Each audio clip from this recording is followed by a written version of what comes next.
أعوذ بالله من الشيطان الرجيم اعلموا أنما الحياة الدنيا لعب وله وزينة وتفاخر بينكم وتكاثر في الأموال والأولاد كمثل غيث أعجب الكفار نباته كمثل الكفار الله أكبر كمثل الكفار أعجب نباته ثم يهيج فتراه مصفرا. Alamin nyo, sabi ng Allah, na ang buhay, alam mo, alhaya, ang buhay dito sa mundo ay isang laro. Mga kapatid, lahat tayo ay nagmula na tayo ay gusto nating maglaro noong tayo ay mga bata pa. Tignan nyo ang sequence ng life. Look at the rotation in the sequence of life. How Allah, our Creator, subhanallah, emphasized in this verse in Surah Al-Hadid, verse 20. Alamin ninyo na ang buhay nyo dito sa mundo ay laro. Ang bata na wala pang kamuwang-muwang na alam sa mundo, walang pinakamabuti, pinakamasaya sa kanya ay sa oras na yauna siya ay naglalaro. Karapatan ng mga bata na maglaro. Mga kapatiran nating sa Gaza, ang mga bata wala silang karapatang maglaro. Nangamatay na, natanggalan ng karapatan. Lahat tayo naglaro. Mga bata tayo. Ayaw mo pumunta sa mga matatanda. Pinag-usapan nila mga mundo, problema, gusto natin maglaro. Lahat tayo naglalaro. Alam mo, anamal hayatud dunya laib wa lahu. Allahu Akbar, lahu. Ano yung lahu? Ang lahu, mga kapatid, yung gustong-gusto mo. Na ikaw ay naaalyu, nalilinlang, gustong-gusto mo, itong walahu, wazina. Ano yung zina? Zinatun. Ang zinatun, mga kapatid, ang mga palamuti. Ang mga palamuti sa mundong ito na gustong-gusto mo na nasisilayan, gustong-gusto mo na makamit, gustong-gusto mo na maging ikaw. Magkaroon ng ganyan sa iyong mga anak, mga palamuti na panlilinlang na panandalian ng lahat. Bedin sagad sukin tay nakakalsupim basukan.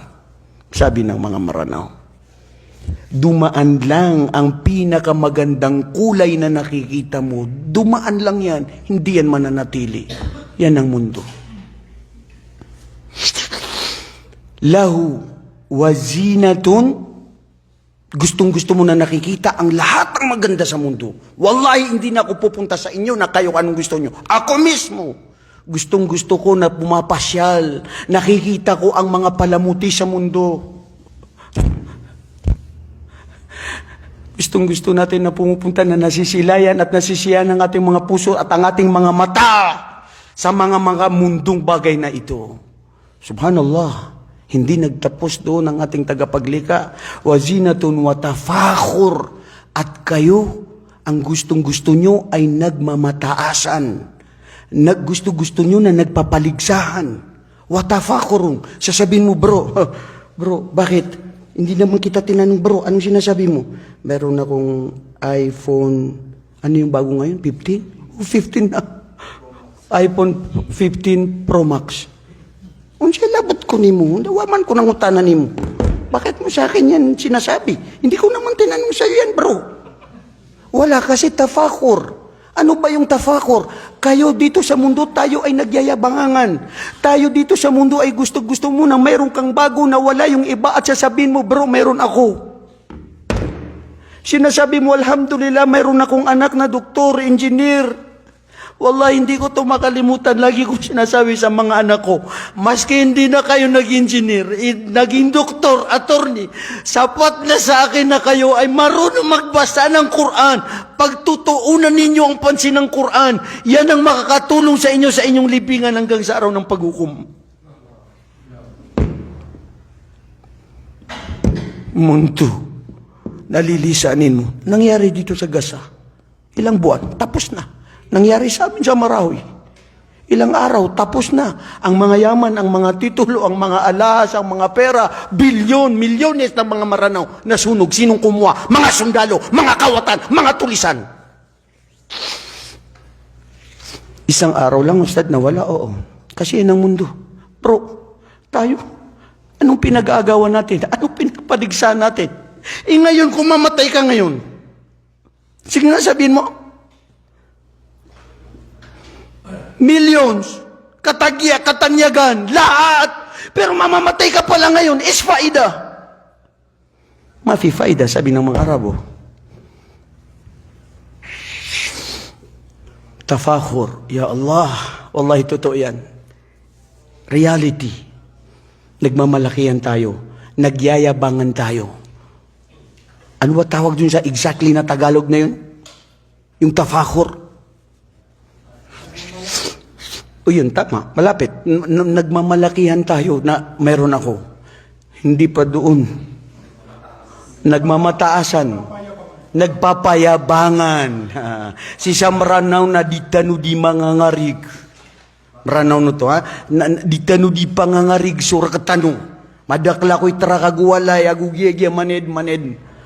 Pero hindi nagtapos doon ng Allah. Sheikh Ali Janaban, anong sinabi ng Allah? وَتَفَاخُرٌ وَتَكَاثُرٌ فِي الْأَمْوَالِ وَالْأَوْلَادِ. Ya Allah, Allahu Akbar, totoo ito.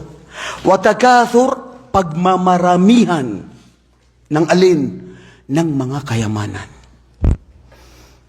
And this is the reality. Why we are here in Saudi Arabia.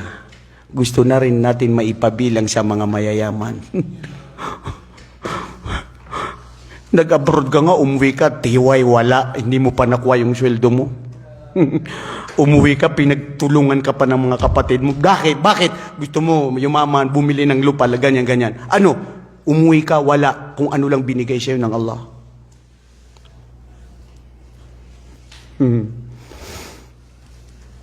Pagpaparamihan ng yaman. And normal. Ako, sa kumpanya ngayon, may nag-offer sa akin ng ibang kumpanya na secretarial work. Kung malaki ang sweldo, kukunin ko. Bakit? Ito ako. Gusto ko ng dagdag. Gusto ko ng marami. Gusto ko ng pera. La hawla wala quwwata illa billah. Mga kapatid, kinakausap na natin mismo sarili natin ngayon. Huwag ka na tumingin sa iba. Magkakasala pa tayo. Huwag na tayo mag-judge sa iba. Sarili mo na lang ang i-judge mo, ilitis mo sarili mo bago ang iba. Hindi itatanong ng Allah sa'yo na maging pakialamero at anong pakialam mo dun sa mga ibang tao. Sarili mo ang pakialaman mo. Ano ang ugnayan mo sa Allah? Watakathurun fil amwal, sa yaman. Wallahi, nagyayabangan tayo ng sinong may mayaman. At sa kapanahunan natin ngayon, Allahu Akbar, astaghfirullah. Minsan pa sa mga kabataan, ang iba sa kanila, uy, dun ka mag-asawa, ro ka pangaruma. Ngayon, wata na nag-gobernur, wata ang mayor. Yung anak ko, gusto ko dun siya makapangasawa dun sa mayaman. Bakit? Gobernador, mayor, BIR, influensya lahat. Akala mo yun ang success ng anak mo? At talaga ikaw, di ka bumanamar na wala. Nakakahiya rin kung ikaw ang gusto mo na ipakasal. Wala, isa sa kwento sa hakim. Kanino yun? Nakakamanga. Isang hakim, isang maalam na scholar, ang anak niyang babae, napabalitaan ng isang hari, na may anak itong babae, gusto niya ng isang ulama, ang anak niya mapangasawa ng isang anak ng ulama. Ang hakim na qadi na yun, sabi niya, hindi ako papayag. Sino? Hindi ka pumayag ang anak mo magiging asawa ng isang hari? Hindi ako papayag, sabi ng kadi. Mundo yan eh. Sino? Ang nahanap niya ang isang tao na mahirap. Ngunit may takot sa Allah. Dahil ang lahat ng karangyaan mawawala yan. Ang pinaka-importante sa anak ko ay siya ay magiging mabuti sa kanyang asawa. Na may takot sa Diyos ang kanyang asawa. Na hindi gumagawa ng haram. Dahil sa mundo nilin lang siya.